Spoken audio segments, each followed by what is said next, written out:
Grace. And we are so excited to be here with you from SchoolOnX. Today, we're going to talk about something that sounds like it's straight out of a movie. We're talking about rewriting life itself. That's right. I mean, we're actually talking about taking the instruction manual for any living thing, its DNA, and, well, editing it. It's one of the most powerful tools humanity has ever come up with. Okay, just for a second, close your eyes and imagine this. What if a cotton plant could fight off an insect all on its own without needing a single drop of pesticide?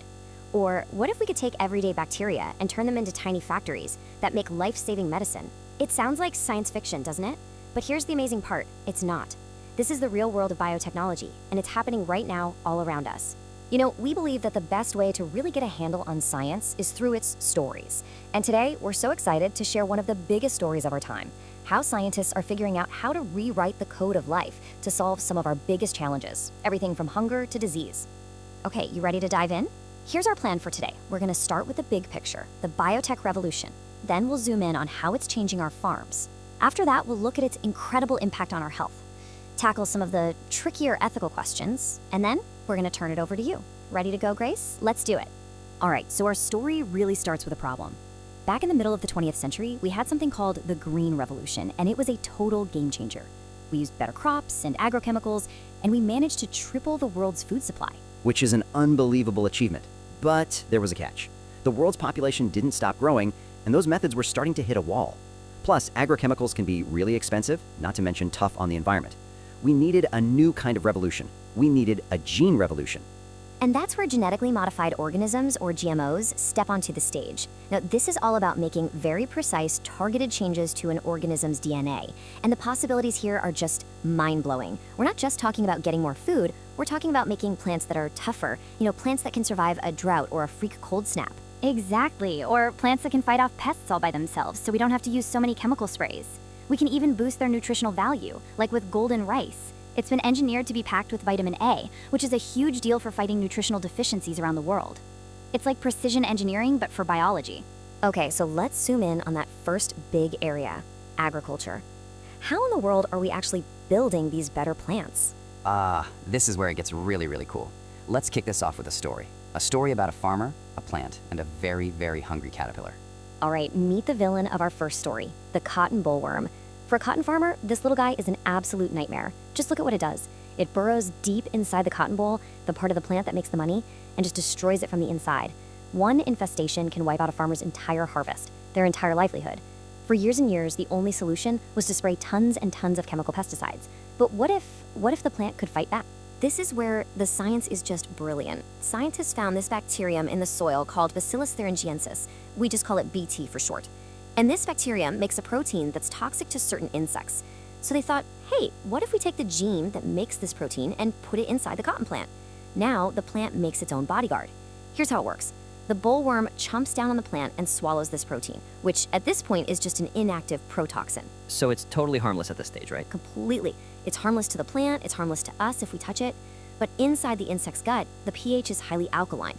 That specific environment flips a switch and activates the toxin. It then latches onto the cells in the insect's gut and, well, it basically punches tiny holes in them. The cells swell up, they burst, and that's the end of the bollworm. The cotton is safe. It's just an incredibly clever and specific defense system.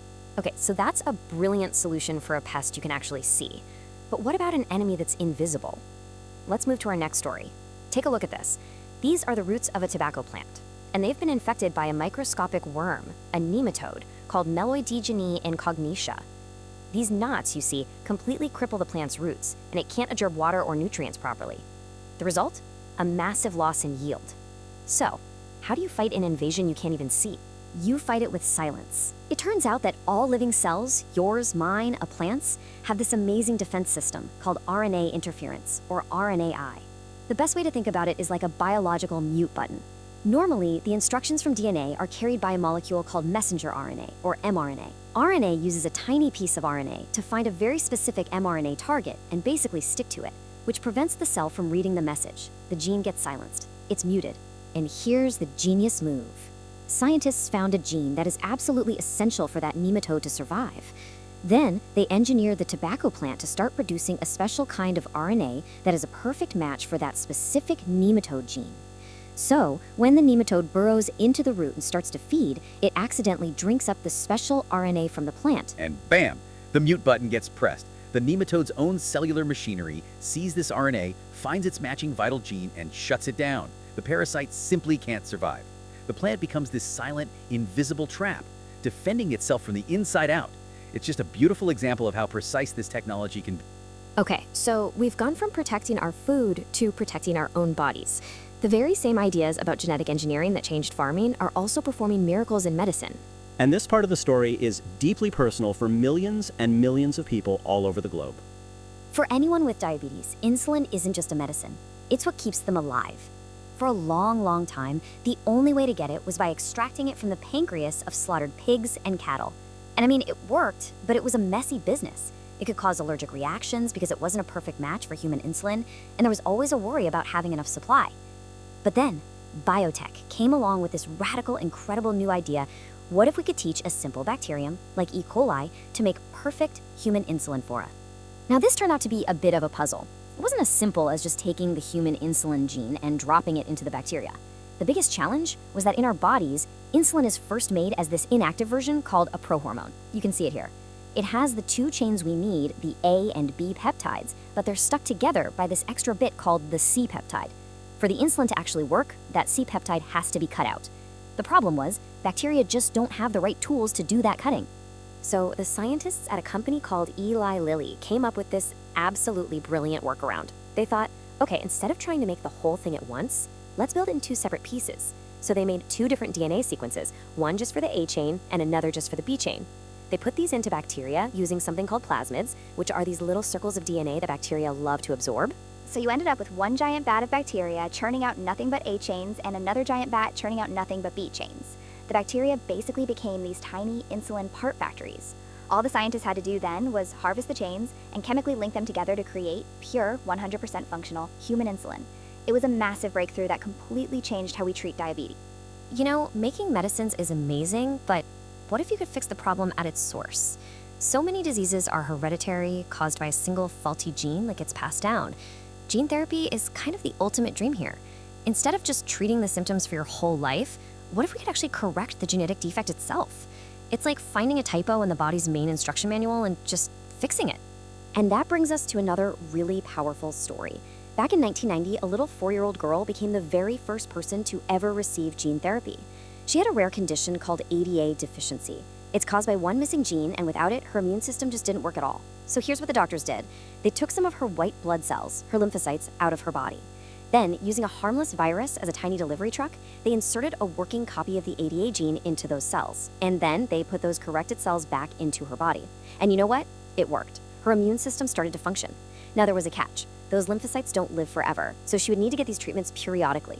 It wasn't a one-and-done permanent cure, but it was a monumental first step. It was the proof that this could actually work. So we've seen how biotechnology can rewrite the code of plants and even people to fight hunger and disease. This power is just incredible, and it's getting stronger every single day. But, you know, with that kind of great power comes some really big and really important questions. Yeah, questions about ethics, about who owns life, and about the consequences of making these changes, some of which we might not be able to predict. Let's take a look at transgenic animals. We're talking about animals that have had a gene from another species, a foreign gene added to their DNA. Now, this is hugely valuable for research. It lets us create models to study really complex human diseases. But it also opens up the door to using animals to create biological products. Take Rosie, for example. In 1997, she became the first transgenic cow. She was engineered to produce milk that had a human protein in it, making it nutritionally closer to human breast milk for babies. So she was essentially a living bioreactor, right? Which is fascinating from a scientific standpoint, but it definitely makes you stop and think, where do we draw the line with this kind of technology? And that brings us to a super critical ethical issue, one that's particularly important for a country like India. It has a name, biopiracy. This is what happens when companies, usually from wealthy nations, come and take a biological resource, say a plant that has medicinal properties, along with all the traditional knowledge about its use, and they do it without asking for permission or sharing any of the profits with the local people who developed and protected that knowledge for generations. Yeah, and this table really breaks down why this happens. You've got industrialized nations that have a lot of money, but often not a lot of natural biodiversity. Then you have developing nations like ours, which might have less money, but are incredibly rich in biodiversity, and just as importantly, rich in the traditional knowledge about that biodiversity.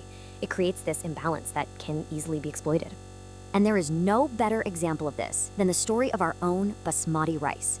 For centuries, literally centuries, farmers in India have been growing and perfecting thousands of different kinds of rice. Basmati, with that incredible aroma, it's a part of our food, our culture, our history.